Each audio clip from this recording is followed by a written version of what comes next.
कृष्णाय वासुदेवाय हरये परमात्मने प्रणतः क्लेशनाशाय गोविंदाय नमो नमः।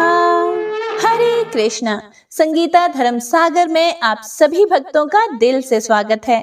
ईश्वर की कृपा से आपका जीवन सदैव आनंद, शांति और भक्ति से भरा रहे, यही हमारी मंगल कामना है। हे प्रिय भक्तों, आज हम प्रवेश करने जा रहे हैं वैशाख मास महात्म्य के अध्याय 13 में। एक ऐसा अध्याय जो हमें धर्म, दान और सच्ची भक्ति का गहरा संदेश देता है।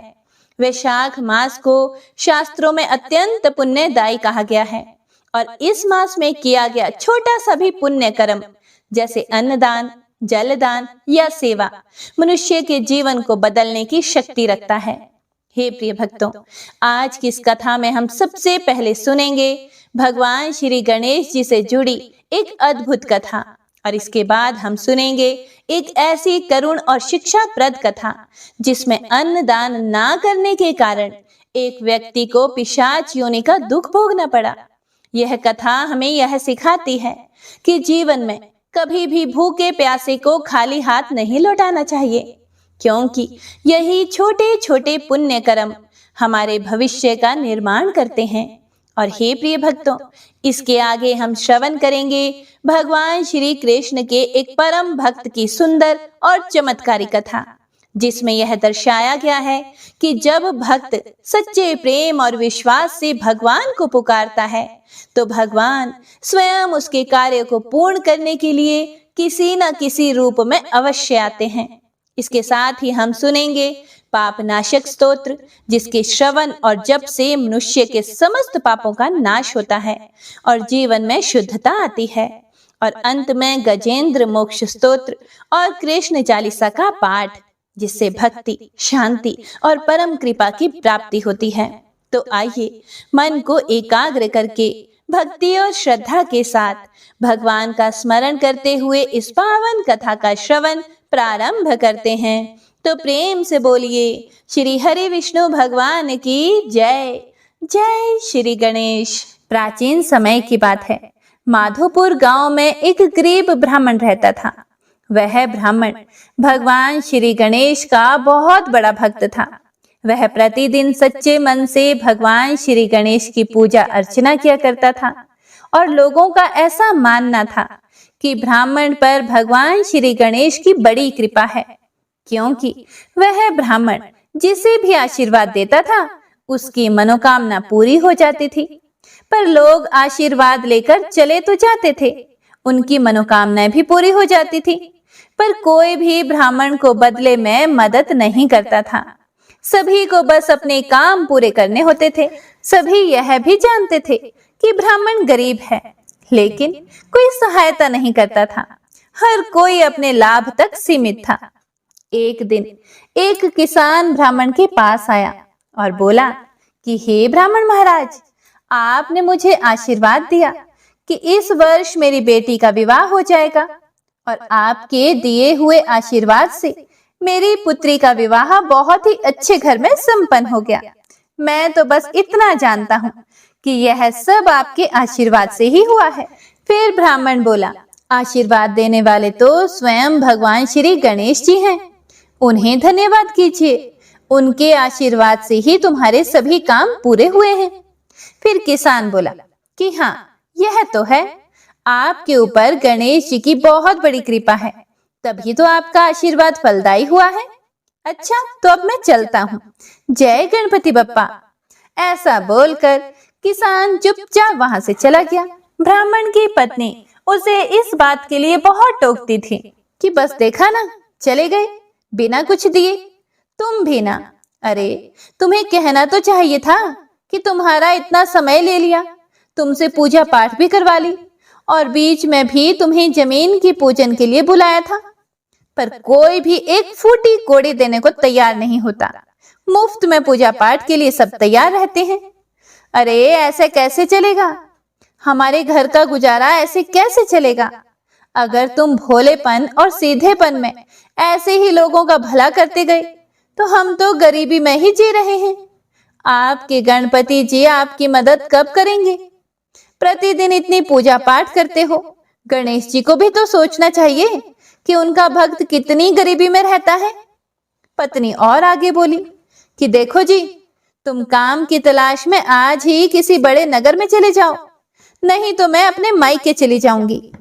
ब्राह्मण चुपचाप पत्नी की बात सुनता रहा, पर उसके हृदय में कोई राग द्वेष नहीं था।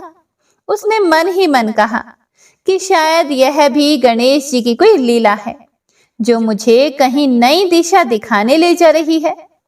ब्राह्मण अपनी पत्नी से बोला कि ठीक है भाग्यवान, तुम चिंता मत करो, मैं चला जाऊंगा। तुम मेरे लिए 2 रोटी बांध दो, मैं आज ही किसी नगर में काम की तलाश में जाता हूँ, वरना जब तक मैं घर पर रहूंगा तुम तो मुझे ताने ही देती रहोगी। पत्नी की बातें सुनकर ब्राह्मण थोड़ा दुखी तो हो गया और वह दूसरे नगर में काम की तलाश में निकल गया। चलते चलते वह ब्राह्मण एक नगर में पहुंचा। वहां पर कुछ दुकानों पर जाकर काम पूछा कि क्या यहाँ कोई काम मिलेगा, कहीं किसी मंदिर में या पूजा स्थल पर पूजा का कोई काम हो। दुकानदार बोला कि इस नगर में कोई भी पूजा पाठ नहीं करता, क्योंकि जो यहाँ के राजा हैं वे भगवान पर कोई विश्वास नहीं रखते। ऐसा सुनकर ब्राह्मण बोला कि क्या कहा, यहाँ मंदिरों में पूजा पाठ नहीं होता, पर क्यों? फिर दुकानदार बोला कि ऐसी बात नहीं है, पहले यहाँ पूजा पाठ होता था, पर राजा के घर संतान नहीं हुई तो वह इस बात का दोष भगवान को देने लगे। रानी ने कई बार पूजा पाठ और व्रत भी किया, लेकिन संतान न होने पर राजा को इन सब में विश्वास नहीं रहा। वह हमेशा कहते हैं कि ईश्वर और देवी देवता सिर्फ कहानियों में होते हैं। ब्राह्मण बोला कि ऐसी कोई बात नहीं है, अगर हम सच्ची भक्ति करें, भगवान पर विश्वास रखें, तो वह हमारी मनोकामना अवश्य पूरी करते हैं। राजा को यह बात समझनी चाहिए। कभी कभी ईश्वर हमारी परीक्षा भी लेते हैं, लेकिन हमें भगवान से विश्वास नहीं हटाना चाहिए। बाकी जैसी उनकी इच्छा। चलो कोई बात नहीं, मैं किसी और नगर में जाकर काम ढूंढता हूँ। ऐसा बोलकर ब्राह्मण दूसरे नगर में जाने लगा। तभी उसने सोचा कि थोड़ी देर कुछ खाकर विश्राम कर लेता हूँ। ऐसा सोचकर ब्राह्मण एक पेड़ के नीचे बैठकर थोड़ी देर विश्राम करने लगा और उसे भूख भी लगी थी, इसीलिए वह रोटी खाने लगा। पहले उसने गणेश जी का ध्यान किया और फिर रोटी का निवाला तोड़ा और बोला, हे गणपति महाराज, पहला निवाला आपको भोग लगाता हूँ, मुझ पर सदैव अपनी कृपा रखना। उसी समय वहां से राजा के सिपाही गुजर रहे थे और वे ब्राह्मण को भगवान का नाम लेते हुए सुन लेते हैं और फिर ब्राह्मण से बोले कि क्या तुम्हें पता नहीं है कि हमारे नगर में भगवान का नाम लेना मना है? यहाँ के राजा को भगवान की पूजा करना और उनका नाम लेना पसंद नहीं है। फिर ब्राह्मण बोला कि भगवान का नाम लेने से तो सारे कार्य पूर्ण हो जाते हैं, वह तो ऐसे काम भी पूरे कर देते हैं जो असंभव होते हैं। सिपाही बोले कि अच्छा, मतलब कि तुम्हारे भगवान गणेश सारे काम पूरे कर देते हैं, कुछ भी मांगो? ब्राह्मण बोला कि हाँ हाँ बिल्कुल, कुछ भी मांगो, पर मांगने वाले में सच्ची श्रद्धा होनी चाहिए। ऐसा सुनकर सिपाही बोले कि फिर तो तुम एक काम करो, हम तुम्हें अपने राजा के पास ही ले चलते हैं, क्योंकि तुम्हें अपने भगवान पर बहुत विश्वास है ना। अब यह सभी बातें उन्हीं के सामने कहना। सिपाही ब्राह्मण को पकड़कर राजा के पास ले गए और राजा से बोले कि हे महाराज, यह ब्राह्मण कहता है कि भगवान गणेश से जो भी मांगो वह इच्छा पूरी कर देते हैं। फिर राजा ब्राह्मण से बोले कि क्या यह सत्य है कि तुम्हारे भगवान गणेश सबकी इच्छा पूरी करते हैं? तो उनसे बोलो कि हमारे यहाँ संतान नहीं है, क्या वे हमें संतान सुख का आशीर्वाद दे सकते हैं? राजा की बात सुनकर ब्राह्मण बोला कि महाराज, यदि आप सच्चे मन से भगवान गणेश का नाम लेंगे और उनके प्रति श्रद्धा रखेंगे तो आपकी इच्छा पूरी हो सकती है। राजा बोला, मैं भगवान पर विश्वास नहीं करता, तुम मेरे लिए भगवान से मांगो, वह तुम्हारी प्रार्थना तो सुन लेते हैं ना। ब्राह्मण बोला, महाराज, भगवान पर विश्वास किए बिना आशीर्वाद कभी पूरा नहीं होता। भगवान गणेश को सच्चे मन से पुकारोगे तो आपकी मनोकामना अवश्य ही पूरी होगी। ब्राह्मण की बात सुनकर राजा बोले कि मैं तुम्हारी बातों में नहीं आने वाला, तुम जानबूझकर मुझे अपनी झूठी बातों में फंसा रहे हो ताकि मैं अपना सिर तुम्हारे भगवान के सामने झुका दूं। तुम अपने आप को भगवान गणेश के सच्चे भक्त कहते हो, तो एक बार अपने भगवान को बोलो कि वह यहाँ नगर में इसी क्षण बारिश करके दिखाए, तब मैं उनकी भक्ति को मानूंगा, उनकी शक्ति को मानूंगा। ऐसा सुनकर ब्राह्मण बोला, महाराज, मैं कोई जादूगर नहीं हूं, मैं तो केवल प्रार्थना कर सकता हूं। राजा बोला कि क्यों, घबरा गए? क्योंकि मैं जानता हूं कि तुम्हारे कहने से तुम्हारे गणेश जी यहाँ बारिश नहीं कर सकते। तुम्हारी भक्ति झूठी है, तुम झूठ ही भगवान गणेश का नाम लेते हो और लोगों में झूठा प्रचार करते हो। मेरी मानो तो अब से तुम भी भगवान का नाम लेना छोड़ दो। यह सुनकर ब्राह्मण बोला कि नहीं नहीं, मेरी भक्ति झूठी नहीं है, मैं मृत्यु को प्राप्त हो जाऊंगा, लेकिन आखिरी सांस तक मेरे मुख पर भगवान गणेश का ही नाम रहेगा। ऐसा बोलकर ब्राह्मण भगवान गणेश से प्रार्थना करने लगा, हे गणपति महाराज, यदि मेरी भक्ति सच्ची है तो आप इसी क्षण बारिश कर देंगे। ओम श्री गणेशाय नमः, ओम श्री गणेशाय नमः। सिपाही बोले कि महाराज, बाहर तो भीषण गर्मी और धूप है और मानसून भी नहीं है, तो बारिश कहां से आएगी भला? मौसम भी बिल्कुल साफ है। हे प्रिय भक्तों, ब्राह्मण आंखें बंद करके हाथ जोड़कर भगवान श्री गणेश की स्तुति करता है और अचानक आसमान में काले बादल छा जाते हैं, बिजली कड़कने लगती है, सब घबरा जाते हैं और कुछ ही देर बाद बहुत तेज मूसलाधार बारिश होने लगती है।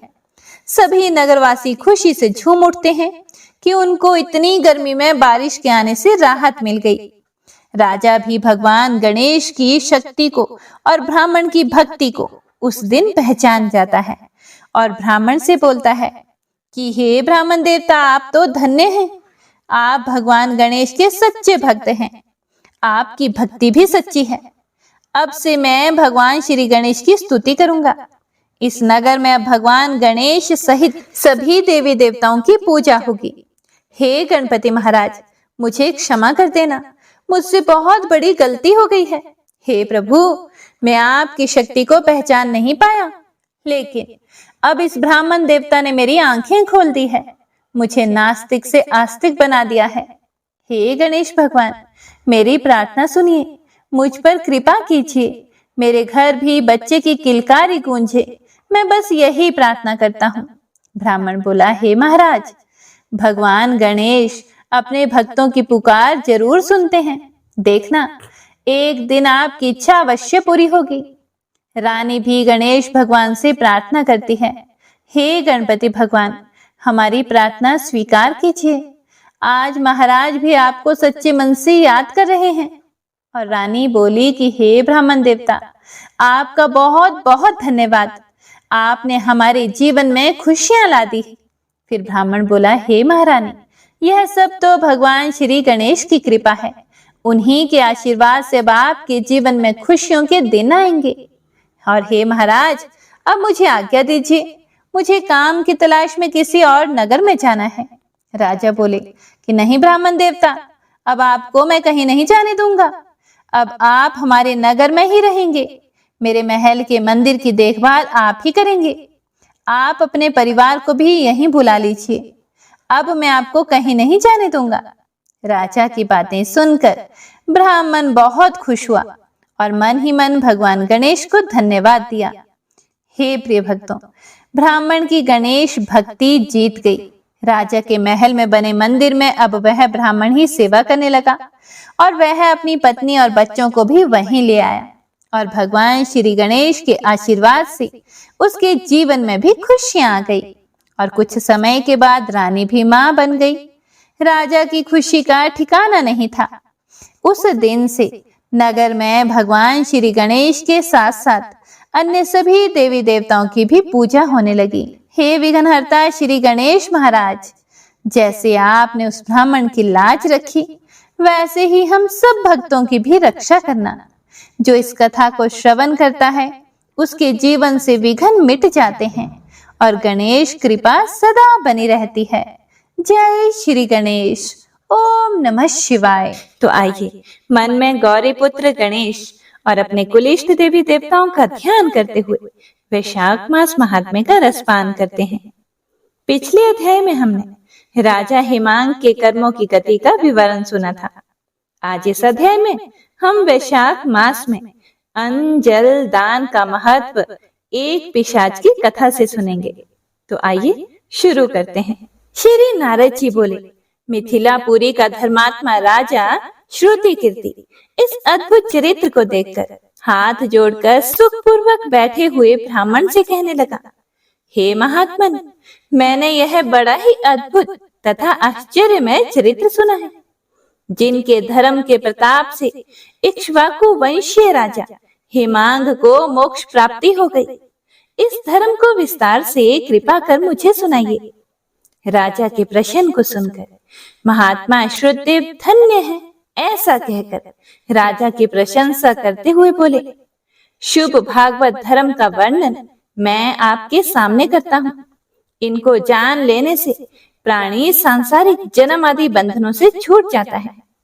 वैशाख में जो धर्म है, जैसे कि जल का घड़ा देना, प्याऊ लगाना, मार्ग में छाया करना, बावड़ी, कुआं, तालाब, धर्मशाला बनवाना, सूर्य उदय से पहले प्रतिदिन स्नान करना, मधुसूदन भगवान का सुगंधित कोमल पुष्पों से पूजन करना, कथा सुनना, मार्ग से थके हुए की हवा करना, श्रम को दूर करने वाला गोरस, गुड़ का शरबत पिलाना, जूता, खड़ाऊं, छतरी, पंखा, तिल, शहद, ईख, कपूर, कस्तूरी, चंदन आदि सुगंधित वस्तु, शैया, खाट, फल, दही, नैवेद्य इत्यादि दान करना, गौओं को घास डालना, अन्न दान इत्यादि करना, शरीर पर तेल आदि मर्दन ना करना, पत्ते पर भोजन करना, यह सब धर्म वैशाख मास में उत्तम है। स्त्रियों को माधव भगवान का पूजन फूलों से करना चाहिए। ऐसा ना करने से पुत्र आयु तथा पति सुख प्राप्त नहीं होता है। वैशाख मास में जल व अन्न दान भूखे प्राणियों को अवश्य ही करवाना चाहिए। ऐसा ना करने से पशु और पिशाच योनि मिलती है। हे राजन, मैं अन्न दान ना करने की एक अद्भुत कथा आपके सामने कहता हूँ, ध्यान पूर्वक सुनो। रेवा नदी के किनारे मेरे पिता पिशाच होकर भूख और प्यास के मारे शिथिल होने से उनकी क्षुधा और तृष्णा बढ़ गई थी। छायाहीन सेवल के वृक्ष के पास अन्न ना मिलने के कारण अपना ही मांस खाने से कंठ के बीच में मांस खड़ा हो गया था। कंठ नली का छिद्र सूक्ष्म हो जाने से पीड़ा के कारण प्राण जाने का भय था। कुआं, बावड़ी, शीतल जल को वे विष समझते थे। संयोगवश गंगा की ओर जाते समय मैं उस नदी के तट पर पहुंच गया। उन्होंने कालकूट विष के समान कुएं और झील के शीतल जल को देखा। शालमली वृक्ष की जड़ पर मैंने उसके अपने ही मांस को टुकड़े टुकड़े करके खाने और तरह तरह से विलाप करने की आश्चर्यजनक बात देखी। वह अपने कर्मों के कारण भूख, प्यास और बीमारी से पीड़ित थे। मुझे उन पर दया आ गई, लेकिन मुझे देखते ही वह पाप कर्म की आत्मा मुझे मारने के लिए दौड़ पड़ी। मेरे वैभव के कारण वह संयमित था। वह भागने लगा। मेरा मन दया से द्रवित होकर मैंने उनसे कहा कि डरो मत, मैंने आपको भय से मुक्ति दिलाई है। हे प्रिय, आप कौन हो? इसका कारण तुरंत बताओ। मैं आपको इस कठिन परिस्थिति से मुक्त कर दूंगा। आप परेशान मत होइए। मेरे ऐसा कहे जाने पर उन्होंने बिना यह जाने कि मैं कौन हूँ, मैं उनका पुत्र ही हूँ, उन्होंने मुझसे कहा कि पहले मैं अनर्त देश में भुवराख्य नामक शहर में था। मेरा नाम मैत्र था। मैं संकृति गोत्र का था। मैंने नियमित रूप से तपस्या, यज्ञ, दान आदि किए और मैं विद्वान भी हो गया। सभी शास्त्र मेरे द्वारा सीखे और सिखाए गए थे। मैंने सभी तीर्थों में पवित्र स्नान किया। लोभ के कारण वैशाख मास में मेरे द्वारा भोजन नहीं दिया गया। उस समय भिक्षा भी नहीं दी गई थी। पिशाच दुष्ट आत्मा के रूप में जन्म लेने के बाद मैं अब अपनी दुर्दशा पर शोक मना रहा हूँ। कोई अन्य कारण नहीं है। ओह, मैंने तुमसे सच कहा है। अब मेरे घर में मेरा श्रुतदेव नाम का एक पुत्र है, वह बहुत मशहूर है। मेरी दुर्दशा मेरे उस पुत्र को बताई जानी चाहिए। तुम मुझसे कहना कि तुम्हारे पिता वैशाख महीने में भोजन ना देने के कारण पिशाच बन गए हैं। उन्हें नर्मदा के तट पर देखा गया था। वह स्वर्ग में नहीं गए हैं, वह अभी भी पेड़ की जड़ पर है। वह अपना ही मांस खाते हैं और उन पर विलाप करते हैं। अपने पिता की मुक्ति के लिए तुम्हें वैशाख मास में प्रातः स्नान करना चाहिए। विष्णु की पूजा करने और तुम्हारे पिता को सच्चे दिल से जल तर्पण देने के बाद पका हुआ भोजन अच्छे गुणों वाले उत्कृष्ट ब्राह्मण को देना चाहिए। तब वह मुक्त हो जाएंगे और विष्णु के लोक में जाएंगे। फिर उन्होंने आगे कहा कि उससे यह बात कहो, वह मुझ पर दया करे। इसके बारे में कोई संदेह नहीं है। हर तरह से कल्याण हो, आपके मामले में शुभता हो। पिताजी की बात सुनकर मैं दुखी हो गया। अत्यधिक उत्तेजित होकर मैं बहुत देर तक उनके चरणों में प्रणाम करता रहा। अपनी आंखों में आंसू भरकर और अपने आप को धिक्कारते हुए मैंने उनसे कहा, हे मेरे पिताजी, मैं आपका ही पुत्र हूँ। संयोगवश मैं यहाँ आ गया हूँ। क्योंकि मेरे पिंड संकट से मुक्त नहीं हुए हैं, इसीलिए मैं अपने कर्तव्यों से विमुख हो गया हूँ। मैं ब्राह्मणों की निंदा का पात्र हूँ। मुझे बताओ, वह कौन सा पवित्र अनुष्ठान है जिससे आपको मुक्ति मिलेगी? हे प्रतिष्ठित ब्राह्मण, मैं इसे पूरा अवश्य करूंगा। तब जिसका मन पूर्णतः संतुष्ट हो गया था, उसने मुझसे कहा कि तुम्हें तीर्थ यात्रा करके शीघ्र ही घर लौट जाना चाहिए। महीने के आगमन पर जब सूर्य मेष राशि में होता है, तो आपको विष्णु को नैवेद्य के रूप में उत्कृष्ट पका हुआ भोजन अर्पित करना चाहिए। हे श्रेष्ठ आत्मा, किसी श्रेष्ठ ब्राह्मण को कुछ दान करो, जिससे पूरे परिवार को मोक्ष प्राप्त होगा। अपने पिता की आज्ञा पाकर मैंने अपनी तीर्थ यात्रा पूरी की और घर लौट आया। मैंने वैशाख महीने में अन्न का दान किया, इसीलिए मेरे पिता को मुक्ति मिल गई। वह मेरे पास आए और मुझे आशीर्वाद दिया। हवाई रथ पर बैठकर वे श्री भगवान के लोक में गए। वह लोक जिसे आसानी से देखा नहीं जा सकता और जहां एक बार जाने वाले फिर वापस नहीं आते। इस प्रकार समस्त शास्त्रों में जो दान का विधान किया गया है, वह तुम्हें सुनाया गया है। यह सभी धर्मों का सार है। यह अत्यंत गुणकारी है। आप और क्या सुनना चाहते हो, मुझे बताओ। इसे सुनकर मैं तुम्हें सब कुछ बताऊंगा। यह सच है। तदंतर मिथिलापुरी के राजा श्रुति कीर्ति ने कहा, हे ब्राह्मण, क्योंकि उसने जल नहीं चढ़ाया, इक्ष्वाकु के वंशज का 3 बार चातक के रूप में पुनर्जन्म हुआ। बाद में वह मेरे निवास में घरेलू छिपकली बन गया। वास्तव में यह उसके कर्म के अनुरूप है। वह इसका हकदार था, क्योंकि उसने अपना कर्तव्य नहीं निभाया। यह आपके द्वारा कहा गया था कि वह एक बार गिद्ध के रूप में और 7 बार कुत्ते के रूप में पैदा हुआ था। यह मुझे अनुचित प्रतीत होता है। अच्छे लोग उसके द्वारा घायल या निंदा नहीं किए गए थे और ना ही दयनीय रूप से असहाय व्यक्ति थे। क्योंकि उन्होंने अच्छे लोगों का सहारा नहीं लिया, तो निश्चित रूप से उन्हें इसका लाभ नहीं मिला होगा।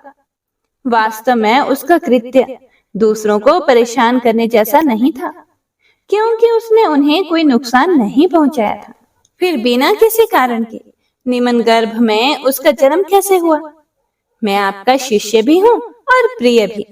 मेरा यह संदेह दूर कीजिए। राजा के इस प्रकार पूछने पर महान यशस्वी श्रुतदेव ने कहा, हे निष्पाप राजा, आपने जो कुछ पूछा है वह मैं आपको बताऊंगा।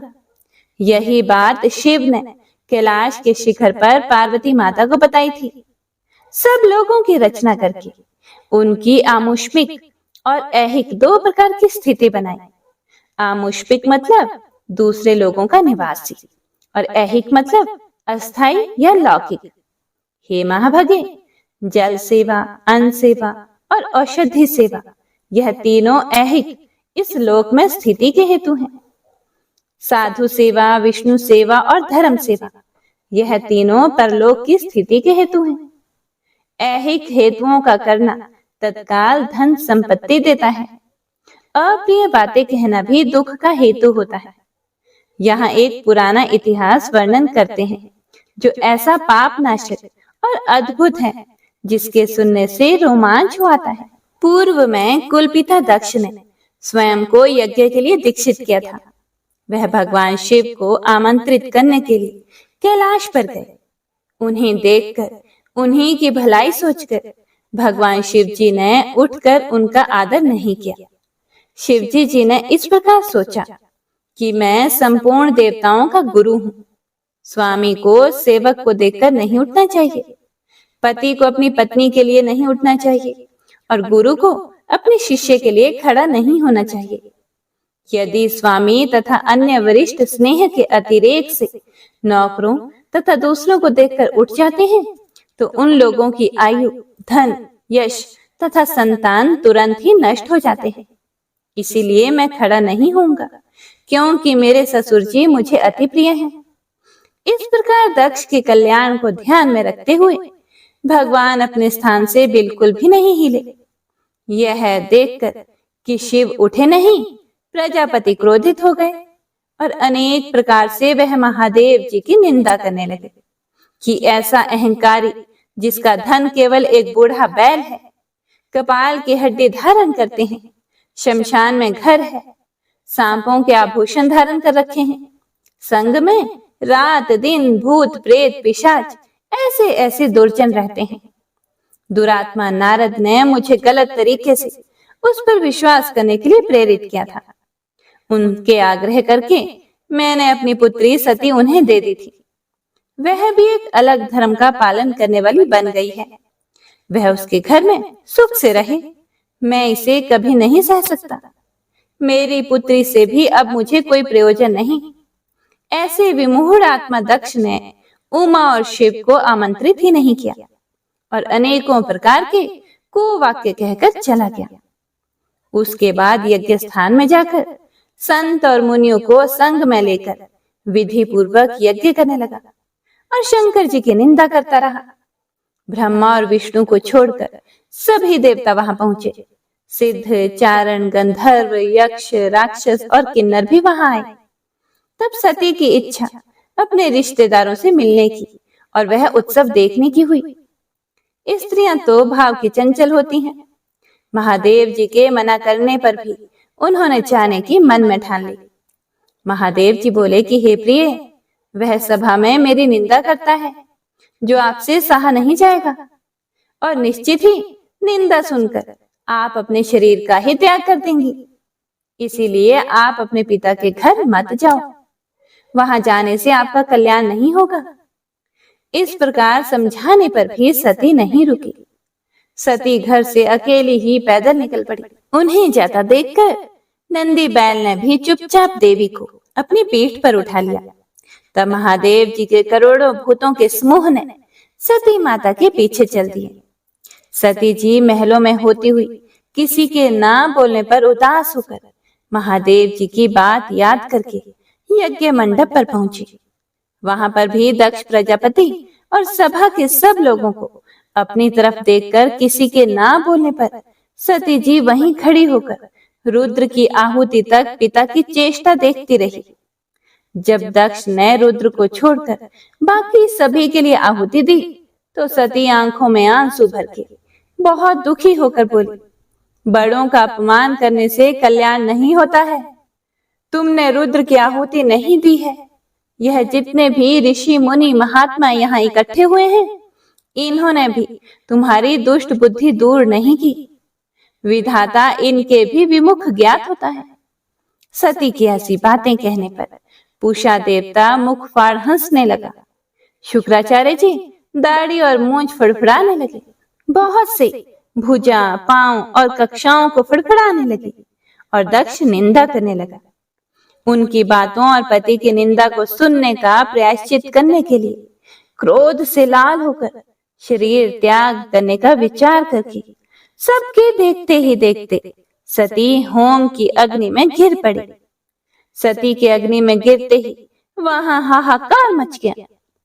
प्रथम तुरंत दौड़े और महादेव जी को सारा विवरण सुनाया। यह सुनते ही रुद्र अचानक उठ खड़े हुए। वह संसार को नष्ट करने वाले काल के समान हो गए। उन्होंने अपने उलझे बालों को अपने हाथ से उखाड़ा और फर्श पर पटक दिया। वहां से हजारों भुजाओं वाले विशाल शरीर वाले अत्यंत शक्तिशाली वीरभद्र उत्पन्न हुए। उन्होंने संहारक काल का तेज धारण कर लिया। श्रद्धा से हाथ जोड़कर उन्होंने शिव से कहा, मुझे उस कार्य में लगाओ जिसके लिए मुझे बनाया गया है। ऐसा कहे जाने पर क्रोधित धुर्जटी शिव ने वीरभद्र से कहा, जो उनके सामने खड़ा था, दक्ष को मार डालो, जिसने मेरी निंदा की है और जिसके कारण मेरी प्रिय प्यारी पत्नी ने खुद को मार डाला। वीरभद्र के साथ राक्षसों और महान शक्तिशाली आत्माओं के समूह भी चल पड़े। प्रभु की इस प्रकार आज्ञा पाकर वे सभी यज्ञ सभा में गए। उन्होंने उन सभी महान वीर देवताओं, असुरों, मनुष्यों और अन्य लोगों पर प्रहार किया। जटा से उत्पन्न वीरभद्र ने हंसने वाले पूषण के दांत तोड़ दिए। उन्होंने दुराचारी भृगु की मूछें उखाड़ दी। जिसने जो अंग फड़फड़ाया था, शक्तिशाली वीरभद्र ने उन विभिन्न अंगों को काट दिया। उन्होंने दक्ष का सिर हटाने के लिए बहुत प्रयास किया, क्योंकि उसका सिर ऋषियों के मंत्रों से अच्छी तरह से सुरक्षित था, इसीलिए उसे बल से नहीं काटा जा सकता था। जब रुद्र ने स्वयं आकर उस दुरात्मा का सिर काटकर अलग कर दिया और यज्ञ में जो भी आए थे उनका संहार करके गणों सहित कैलाश को चले गए। कुछ लोग जो वध से बच गए थे वे ब्रह्मा जी की शरण में गए। उनको साथ लेकर ब्रह्मा जी शिव जी के निवास स्थान कैलाश पर गए। महादेव जी का क्रोध शांत किया, समझा बुझाकर फिर उन्हें लेकर यज्ञशाला में गए और उन सभी को पुनर्जीवित किया जो यज्ञ में आए थे। तब सदा शिव ने दक्ष के धड़ पर बकरे का सिर रख दिया। उसी से उनकी प्रसन्नता के लिए बम बम बम किया जाता है, जो बम बम भोले कहा जाता है। उन्होंने बकरे की दाढ़ी धर्मात्मा भृगु जी के मुख पर लगा दी। उन्होंने पूषण को दांत तो वापस नहीं दिए, लेकिन उसे बिना दांत के आटा खाने में सक्षम कर दिया। उन सभी का कल्याण हो गया। ब्रह्मा और शिव द्वारा पहले की तरह उस महान आत्मा का यज्ञ फिर से शुरू किया गया। यज्ञ की समाप्ति पर सभी देवता अपने अपने निवास स्थान को चले गए। रुद्र ने ब्रह्मचार्य का अत्यंत कठोर व्रत अपनाया और घोर तपस्या की। रुद्र ने गंगा के तट पर पुनाग वृक्ष की जड़ पर महान तपस्या की। हे प्रिय भक्तों, तो आइए अब श्रवण करते हैं भगवान श्री कृष्ण की एक बहुत ही सुंदर कथा का। एक बार एक सेठ भगवान श्री कृष्ण के परम भक्त थे। वह अपना काम धंधा करते थे और सोते जागते ठाकुर जी का ही नाम जपा करते थे। उनका एक नियम था, वह रोज शाम को कृष्ण मंदिर में जाकर 4 लड्डुओं का भोग लगाते थे। एक दिन उन्हें किसी काम से शहर से बाहर जाना पड़ा और वहां जोरदार बारिश होने की वजह से वे वापस नहीं आ सके। वह वहां ही रुक गए और वह ठाकुर जी को ही याद कर रहे थे। कुछ समय परेशान रहे कि आज मेरा भोग लगाने का नियम टूट जाएगा। फिर उन्होंने मन में ही कान्हा जी से कहा कि मैंने अगर सच्ची भक्ति की है तो मेरा नियम ना टूटने देना। और वह कान्हा जी का नाम लेते लेते सो गए। अगले दिन वापस आकर मंदिर गए। दुकान से प्रसाद में 4 लड्डुओं को लिया और दुकानदार को पैसे दिए। दुकानदार उस सेठ से कहने लगा कि आपके कल के पैसे भी रहते हैं सेठ जी। यह सुनकर सेठ जी हैरान रह गए। फिर उसने दुकानदार को बताया कि कल तो वह आया ही नहीं था, तो कल कौन सा प्रसाद ले गया। दुकानदार ने उन्हें बताया कि कल एक छोटा सा लड़का बांसुरी पकड़े हुए आया और उसने कहा कि 4 लड्डू दे दीजिए, सेठ जी के खाते में इसके पैसे लिख देना। यह सुनते ही सेठ जी की आंखों से आंसुओं की धारा बहने लगी।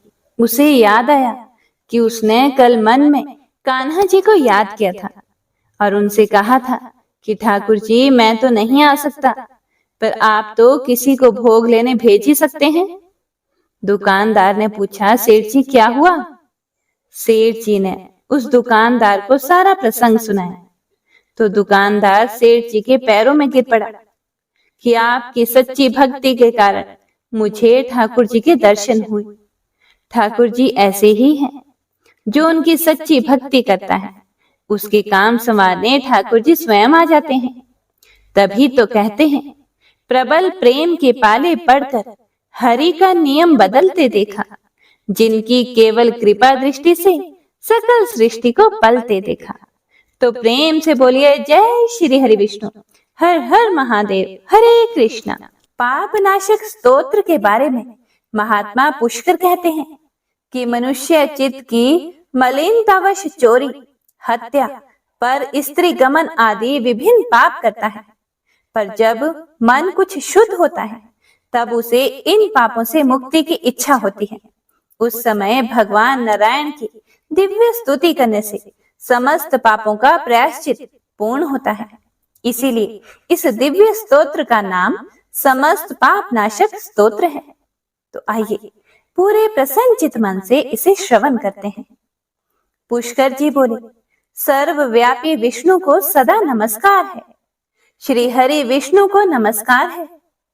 मैं अपने चित्त में स्थित सर्वव्यापी अहंकार शून्य श्री हरि को नमस्कार करता हूँ। मैं अपने मानस में विराजमान अव्यक्त, अनंत और अपराजित परमेश्वर को नमस्कार करता हूँ। सबके पूजनीय, जन्म और मरण से रहित प्रभावशाली श्री विष्णु को नमस्कार है। विष्णु मेरे चित्त में निवास करते हैं, विष्णु मेरी बुद्धि में विराजमान है, विष्णु मेरे अहंकार में प्रतिष्ठित हैं और विष्णु मुझ में भी स्थित हैं। वे श्री विष्णु ही चराचर प्राणियों के कर्मों के रूप में स्थित हैं। उनके चिंतन से मेरे पाप का विनाश हो। जो ध्यान करने पर पापों का हरण करते हैं और भावना करने से स्वप्न में दर्शन देते हैं। इंद्र के अनुज शरणागत जनों का दुख दूर करने वाले उन पापापहारी श्री विष्णु को मैं नमस्कार करता हूँ। मैं इस निराधार जगत में अज्ञान के अंधकार में डूबते हुए को हाथ का सहारा देने वाले परात्पर स्वरूप श्री विष्णु के सम्मुख नतमस्तक होता हूँ। सर्वेश्वर प्रभो, कमल नयन परमात्मन, ऋषिकेश आपको नमस्कार है। इंद्रियों के स्वामी श्री विष्णु आपको नमस्कार है। नृसिंह, अनंत स्वरूप गोविंद, समस्त भूत प्राणियों की सृष्टि करने वाले केशव, मेरे द्वारा जो दुर्वचन कहा गया हो अथवा पाप पूर्ण चिंतन किया गया हो, मेरे उन सभी पापों का प्रशमन कीजिए। आपको नमस्कार है। हे केशव, अपने मन के वश में होकर मैंने जो ना करने योग्य अत्यंत उग्र पाप पूर्ण चिंतन किया है उसे शांत कीजिए। परमार्थ परायण ब्राह्मण प्रिय गोविंद, अपनी मर्यादा से कभी च्युत न होने वाले जगन्नाथ, जगत का भरण पोषण करने वाले देवेश्वर, मेरे पाप का विनाश कीजिए। मैंने मध्याह्न, अपराह्न, सायंकाल एवं रात्रि के समय जानते हुए अथवा अनजाने शरीर, मन एवं वाणी के द्वारा जो पाप किया हो, आपके इन तीनों नामों पुंडरीकाक्ष, ऋषिकेश और माधव, इन तीनों नामों के उच्चारण से मेरे वे सभी पाप क्षीण हो जाएं। हे कमल नयन, हे लक्ष्मीपते, इंद्रियों के स्वामी माधव, आज आप मेरे शरीर एवं वाणी द्वारा किए हुए पापों का हनन कीजिए। आज मैंने सोते, खाते, खड़े, चलते अथवा जागते हुए मन, वाणी और शरीर से जो भी नीच योनि एवं नरक की प्राप्ति कराने वाले छोटे अथवा बड़े पाप किए हों, भगवान वासुदेव के नाम के उच्चारण से वे सभी पाप नष्ट हो जाएं। जो पर ब्रह्म, परम धाम और परम पवित्र हैं, उन श्री विष्णु के संकीर्तन से मेरे पाप लुप्त हो जाएं, जिसको प्राप्त होकर ज्ञानी जन फिर लौटकर नहीं आते। जो गंध, स्पर्श आदि तन्मात्राओं से रहित हैं। श्री विष्णु का वह परम पद मेरे संपूर्ण पापों का शमन करे। महात्म्य, जो मनुष्य पापों का विनाश करने वाले इस स्तोत्र का पठन अथवा श्रवण करता है, वह शरीर, मन और वाणी जनित समस्त पापों से छूट जाता है एवं समस्त पाप ग्रहों से मुक्त होकर श्री विष्णु के परम पद को प्राप्त होता है। इसीलिए किसी भी पाप के हो जाने पर इस स्तोत्र का जप करें। यह स्तोत्र पाप समूहों के प्रायश्चित के समान है। कृच्छ्र आदि व्रत करने वाले के लिए भी यह श्रेष्ठ है। स्तोत्र जप और व्रत रूप प्रायश्चित से संपूर्ण पाप नष्ट हो जाते हैं। इसीलिए भोग और मोक्ष की सिद्धि के लिए इनका अनुष्ठान करना चाहिए। आइए अब गजेंद्र मोक्ष स्तोत्र का पाठ करते हैं। इस माह में गजेंद्र मोक्ष स्तोत्र पढ़ने मात्र से जहां हर तरह के ऋण कर्ज से मुक्ति मिलती है, वहीं 10 दिशाओं से शुभ फल दिलाने में भी सक्षम है। इस स्तोत्र का जाप करने से जीवन में किसी भी प्रकार की परेशानियों से मुक्ति मिलती है। श्रीमद् भगवत गीता के 3रे अध्याय में गजेंद्र स्तोत्र पढ़ने को मिलता है। इस स्तोत्र में हाथी और मगरमच्छ के साथ हुए युद्ध का वर्णन किया गया है और गजेंद्र जब युद्ध से हार जाता है तो भगवान श्री हरि विष्णु का ध्यान करके उनकी स्तुति करता है और उसकी स्तुति से प्रसन्न होकर भगवान श्री हरि विष्णु आते हैं और उसे मोक्ष प्रदान करते हैं। और हे प्रिय भक्तों, इस पाठ को करते समय अगर हम अपने मन में यह भावना रखें कि हे श्री हरि विष्णु, हे मेरे प्रभु, जिस प्रकार से आपने गजेंद्र को परेशानी से बाहर निकाला, उसी प्रकार से हमें भी हमारी परेशानियों से बाहर निकालिए, तो यकीन मानिए निश्चित ही भगवान श्री हरि विष्णु हमारी मदद स्वयं करते हैं। तो आइए अब सच्चे मन से भगवान श्री हरि विष्णु का ध्यान करके इस परम कल्याणकारी स्तोत्र का पाठ करते हैं। जय श्री हरि विष्णु। शुक जी ने कहा कि बुद्धि के अनुसार पिछले अध्याय में वर्णन किए गए रीति से अपने मन को नियंत्रित करके और हृदय को स्थिर करके गजेंद्र अपने पिछले जन्म में याद किए गए सर्वोच्च कार्य और बार बार जप किए जाने वाले स्तोत्र का जाप करने लगा। गजेंद्र ने मन ही मन श्री हरि को ध्यान करते हुए कहा, जिनके प्रवेश करने से शरीर और मन चेतन की तरह व्यवहार करने लगते हैं, ओम द्वारा लक्षित और पूरे शरीर में प्रकृति और पुरुष के रूप में प्रवेश करने वाले उस सर्वशक्तिमान देवता का मैं मन ही मन स्मरण करता हूँ, जिनके सहारे ये पूरा संसार टिका हुआ है, जिनसे ये संसार अवतरित हुआ है और जिन्होंने प्रकृति की रचना की है और जो खुद उसके रूप में प्रकट हैं, लेकिन इसके बावजूद भी वो इस पूरी दुनिया से सर्वोपरि और श्रेष्ठ हैं।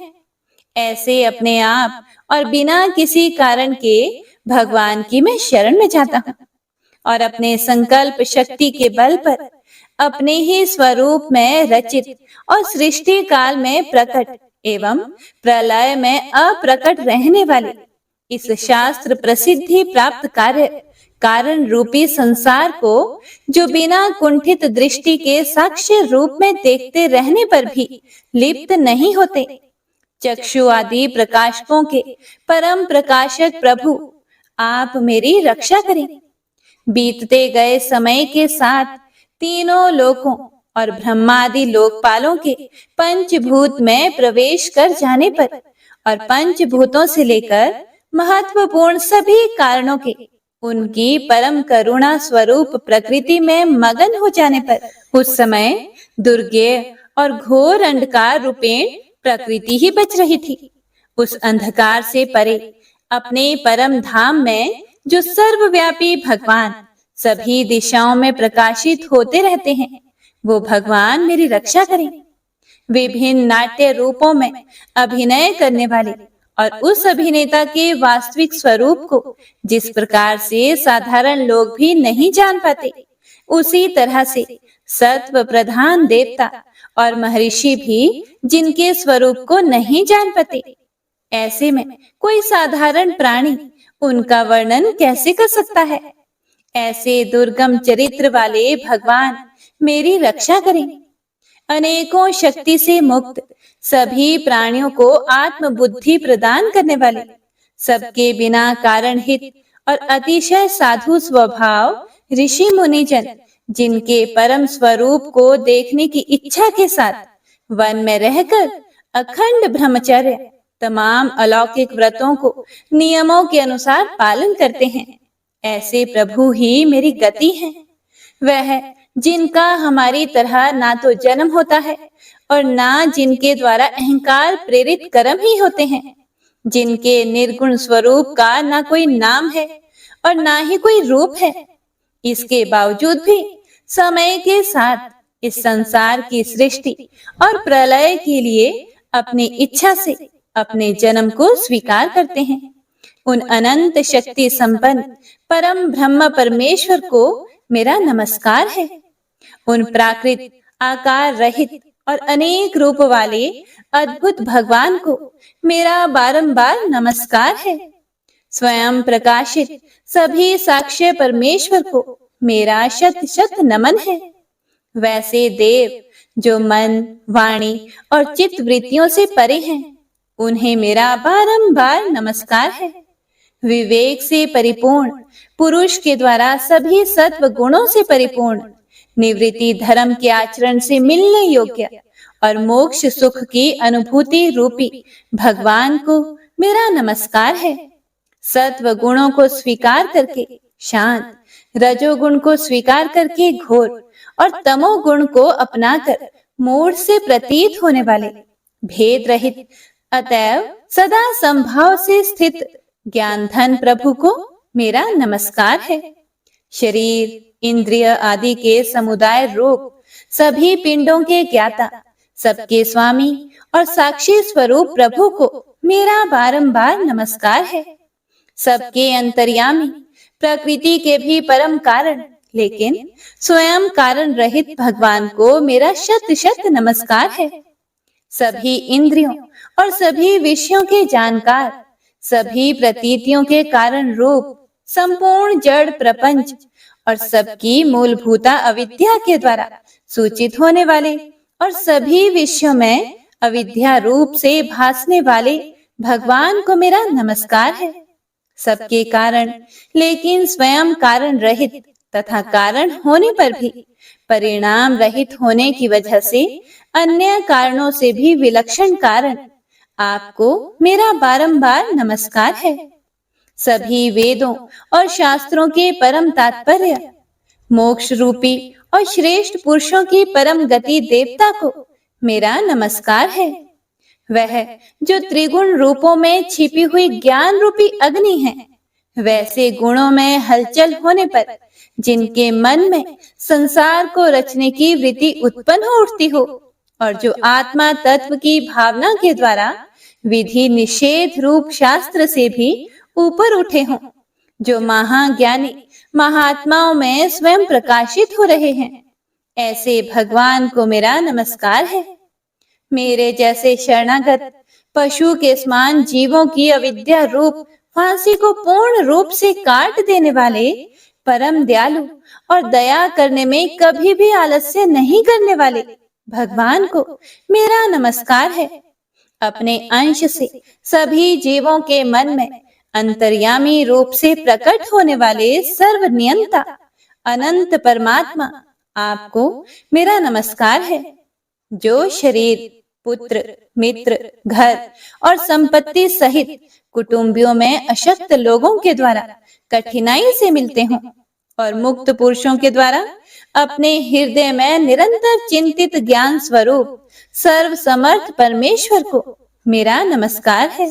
वह जिन्हें धर्म, अभिलाषित भोग, धन और मोक्ष की कामना से मनन करके लोग अपनी मनचाही इच्छा पूर्ण कर लेते हैं, अपितु जिन्हें विभिन्न प्रकार के अयाचित भोग और अविनाशी पार्षद शरीर भी देते हैं, वैसे अत्यंत दयालु प्रभु मुझे इस प्रकार की विपदा से हमेशा के लिए बाहर निकालें। वह जिनके एक से अधिक भक्त हैं, जो मुख्य रूप से एकमात्र उसी भगवान की शरण में हैं, जो धर्म, अर्थ आदि किसी भी पदार्थ को नहीं चाहते, अपितु जो केवल उन्हीं के परम मंगलमय एवं अत्यंत विलक्षण चरित्र का गुणगान करते हुए उनके आनंदमय समुद्र में गोते लगाते रहते हैं। उन अविनाशी, सर्वव्यापी, सर्वमान्य ब्रह्मादि के भी नियामक, अभक्तों के लिए भी हमेशा प्रकट होने वाले, भक्ति योग द्वारा प्राप्त अत्यंत निकट होने पर भी माया के कारण अत्यंत दूर महसूस होने वाले, इंद्रियों के द्वारा अगम्य और अत्यंत दुर्विज्ञ, अंत रहित, लेकिन सभी के आदि कारक और सभी तरफ से परिपूर्ण उन प्रभु की मैं स्तुति करता हूँ। वो जो ब्रह्मा सहित सभी देवता, चारों वेद तथा समस्त चराचर जीव नाम और आकृति भेद से जिनके अत्यंत क्षुद्र अंशों से रचे गए हैं, जिस तरह से जलती हुई अग्नि की लपटें और सूरज की किरणें बार बार निकलती हैं और फिर से अपने कारण में ही लीन हो जाती है, उसी प्रकार बुद्धि, मन, इंद्रियां और नाना योनियों के शरीर, जिन सभी गुणों से प्राप्त शरीर जो स्वयं प्रकाश परमात्मा से प्रकट होता है और फिर से उन्हीं में लीन हो जाता है, वह प्रभु जो ना तो देवता है, ना असुर, ना मनुष्य है और ना ही मनुष्य से नीचे किसी अन्य योनि के प्राणी, ना ही वो स्त्री हैं और ना ही पुरुष, ना ही नपुंसक और ना ही वो कोई ऐसे जीव हैं जिनका इन तीनों ही श्रेणी में समावेश है। वो ना तो गुण है, ना कर्म, वो ना ही कार्य है और ना ही कारण। इन सभी योनियों का निषेध होने पर जो बचता है वही उनका असली रूप है और वे ही सब कुछ हैं। ऐसे प्रभु मेरा उत्थान करने के लिए प्रकट हो। अब मैं इस मगरमच्छ के चंगुल से आजाद होने के बाद जीवित नहीं रहना चाहता। इसकी वजह ये है कि मैं सभी तरफ से अज्ञानता से ढके इस हाथी के शरीर का क्या करूं?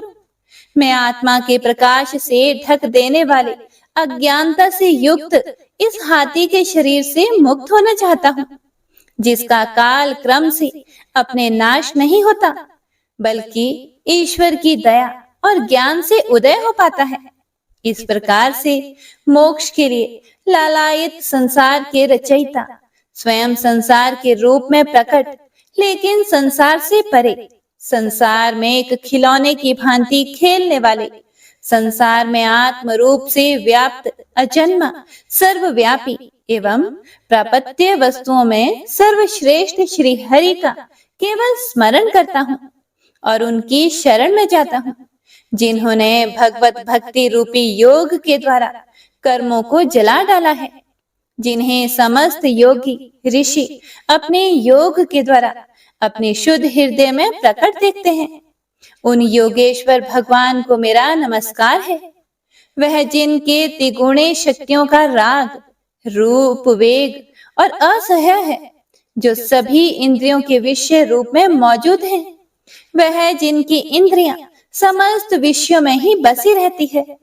ऐसे लोगों को जिनको मार्ग मिलना भी संभव नहीं है, वैसे शरणागत एवं अपार शक्तिशाली वाले भगवान आपको मेरा बारंबार नमस्कार है। जिनकी अविद्या नाम के शक्ति के कार्य रूप अहंकार से ढके हुए हैं, वह जिनके रूप को जीव समझ नहीं पाते हैं, ऐसे अपार महिमा वाले भगवान की मैं शरण लेता हूँ। हे प्रिय भक्तों, श्री सुखदेव जी कहते हैं कि वह जिसने पूर्व प्रकार से भगवान के भेद रहित सभी निराकार रूप का वर्णन किया था, उस गजराज के करीब जब ब्रह्मा आदि अन्य कोई भी देवता नहीं आए, जो अपने विभिन्न प्रकार के विशेष विग्रहों को ही अपना रूप मानते हैं, ऐसे में साक्षात विष्णु जी, जो सभी के आत्मा होने के कारण सभी देवताओं के रूप हैं, तब वह वहां पर प्रकट हुए। गजराज को इस प्रकार से दुखी देखकर और उसके पढ़े गए स्तुति को सुनकर चक्रधारी प्रभु इच्छानुसार वेग वाले गरुड़ की पीठ पर सवार होकर सभी देवों के साथ उस स्थान पर पहुंचे जहां वह गज था। गज अर्थात हाथी था। सरोवर के अंदर महाबलशाली मगरमच्छ द्वारा जकड़े और दुखी उस हाथी ने आसमान में गरुड़ की पीठ पर बैठे और हाथों में चक्र लिए भगवान श्री हरि विष्णु को आते हुए जब देखा, तो वह अपनी सूंड में पहले से ही उनकी पूजा के लिए रखे कमल के फूल को श्री हरि पर बरसाते हुए कहने लगा, सर्व पूज्य भगवान श्री हरि नारायण, आपको मेरा प्रणाम है। सर्व पूज्य भगवान श्री हरि, आपको मेरा नमस्कार है। लाचार हाथी को पीड़ित देखकर श्री हरि विष्णु गरुड़ से नीचे उतरकर सरोवर में उतर आए और वह दया से प्रेरित होकर ग्राह सहित उस गज को तुरंत ही सरोवर से बाहर निकाल आए और देवताओं के देखते ही देखते अपने चक्र से मगरमच्छ के गर्दन को काट दिया और हाथी को उस पीड़ा से बाहर निकाल लिया। तो इसी के साथ गजेंद्र मोक्ष स्तोत्र संपूर्ण हुआ। तो सभी एक बार प्रेम से बोलिए, भगवान श्री हरि विष्णु की जय। बंशी शोभित कर मधुर नील जलद तन श्याम, अरुण अधर जनु बिंब फल नयन कमल अभिराम, पूर्ण इंद्र अरविंद मुख पीतांबर शुभ साज, जय मन मोहन मदन छवि कृष्ण चंद्र महाराज।